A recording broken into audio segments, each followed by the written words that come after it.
From the mid-1950s to the mid-1970s, people around the world lived in uncertain times filled with great civil unrest and injustice. During these turbulent times, the threat of war often weighed heavily on people's minds. The stress of these events drove some to choose to participate in violence-fueled protests and riots. But if one looked deeper into these moments, they could still catch a glimpse of peace and joy. So much so that even when there was a conflict or protest movement, one could still find people making the best of a tough situation. In fact, some people chose to go down a different path, individuals such as Corita Kent. Not only did Corita create joyful pieces of art that aimed to bring positivity to others, she also protested against the perceived injustices in society. Through serigraphy, Corita showed the world that an idea can be communicated through more than the spoken word. While the world viewed, and some even experienced, the injustices and inequalities surrounding them, Corita worked to break down inequalities as she worked through her own obstacles in life. Corita searched through dark times and found a love of the moment that she was able to share with the world. Through the use of serigraphy, Roman Catholic nun and artist Corita Kent protested the Vietnam War and promoted the civil rights movement, thereby illustrating to the world that one person can make a positive difference in the world and become an unsung hero. Born on November 20th, 1918 in Fort Dodge, Iowa, Frances Elizabeth Kent was raised in a predominantly poor family with 5 siblings. Shortly after birth, her father, Robert, a businessman, moved the family to Vancouver, Canada to work in his brother's hotel business. Then in 1923, Robert moved their large family to Hollywood, California. Throughout her childhood, Frances had always been creative, whether it was sketching, designing paper dolls, or simply drawing. Her parents, especially her father, always pushed her to do more with her talents. Moving to Hollywood allowed Frances to branch out creatively. While in school, Frances always volunteered to draw the school posters and wanted to take art classes. Fortunately, the nuns who taught at the Catholic Girls' High School where Frances attended were very encouraging. In fact, a few of the older nuns recognized Frances's passion for art and believed she had great potential, thereby pressuring her to continue her studies upon graduation in 1936. After graduating, Frances joined the Immaculate Heart Convent to continue to study and become a novice nun and student. During her time studying at the Immaculate Heart Community from 1936 to 1941, Frances changed her name from Frances to Sister Mary Corita, meaning Little Heart, and became trained in art education. Corita was able to teach students after her first year. Although she loved teaching, she used this opportunity to expand her own art expression. The church and faculty thrived on avant-garde, which made a large impression on Corita. One of the faculty members, Alois Schardt, was an art historian who had escaped Germany during World War II and wrote about avant-garde German art. This inspired Corita's original style of art. Corita then graduated with a bachelor's degree in 1941 and moved to British Columbia, Canada to teach. It was not until 1951, after she graduated with a master's degree from the University of Southern California, that Corita learned about silkscreen, or serigraphy printing. From 1951 to 1954, Corita practiced the techniques in serigraphy until she took inspiration from her earlier days in which she often made graphic posters. Modeling after the posters from her youth, Corita began adding text to her prints. Corita often reflected upon the works of designer Charles Eames, whom she credits as an immense inspiration. From any of his works, we learn to form outworn distinctions and separations, and to see new relationships, to see that there is no line where art stops and life begins. He talked a lot about connections. In 1951, Corita's The Lord is with Thee won first prize at the Los Angeles Museum of History, Science, and Art. This was one of Corita's more controversial pieces.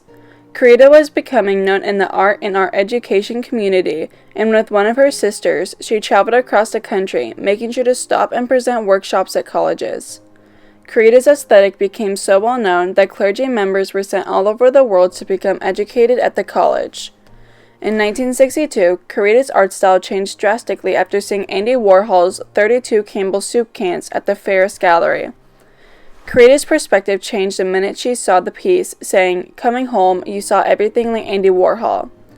Corita immediately began working on her first pop art print, Wonder Bread. Pushing away the expressionist works that began her career, Corita brought in a piece full of bold colors with simplified shapes. Wonder Bread was Corita's first attempt at experimenting with pop art combined with Catholicism. She continued the style, becoming bigger, bolder, and more colorful. She began using a range of material from advertising logos, packaging, Beatles lyrics, quotes, and references from people in pop culture and Bible verses.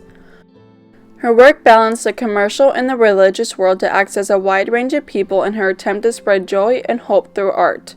Unfortunately, not everyone was happy with her work. Cardinal James McIntyre began criticizing the Immaculate Heart College as liberal, labeling guest speakers at the college as communists. He specifically singled out Corita as a troubled individual who created blasphemous art. Kent ignored these comments and continued to make her work in association with the Immaculate Heart College until 1968, when she took a leave of absence, tired of teaching and working. During the late 1960s, her work evolved, becoming more political with the rising tension of the Vietnam War and humanitarian crises. As political protests in Los Angeles slowly became more violent, Corita saw the need to find a light. One of her most famous pieces revolving around the Vietnam War was entitled "Stop the Bombing." The piece has a chilling text, "I am in Vietnam, who will console me? I am terrified of bombs, of cold wet leaves and bamboo splinters in my feet, or a bullet cracking through the trees across the world, killing me. There is a bullet in my brain, behind my eyes, so that all I can see is pain. I am in Vietnam, who will console me?" This piece alone stunned the world as Corita went back to her original style and her pieces became more and more intricate. In 1969, with the civil rights movement in full swing, Corita took inspiration from this revolution. The piece, "The Cry That Will Be Heard," spoke louder than any protest could, inscribed with the line, "Why not give a damn about your fellow man?" Corita quickly became known for drawing attention to issues regarding hunger, race, civil rights, poverty, and military aggression through her prints, saying, "I admire people who march. I admire people who go to jail. I don't have the guts to do that, so I do what I can." After all the political madness began to decrease, Corita's work considerably lessened in its protests. She was not only tired of the world fighting, as the time for physically tearing things down is over, but her body began to tire as well.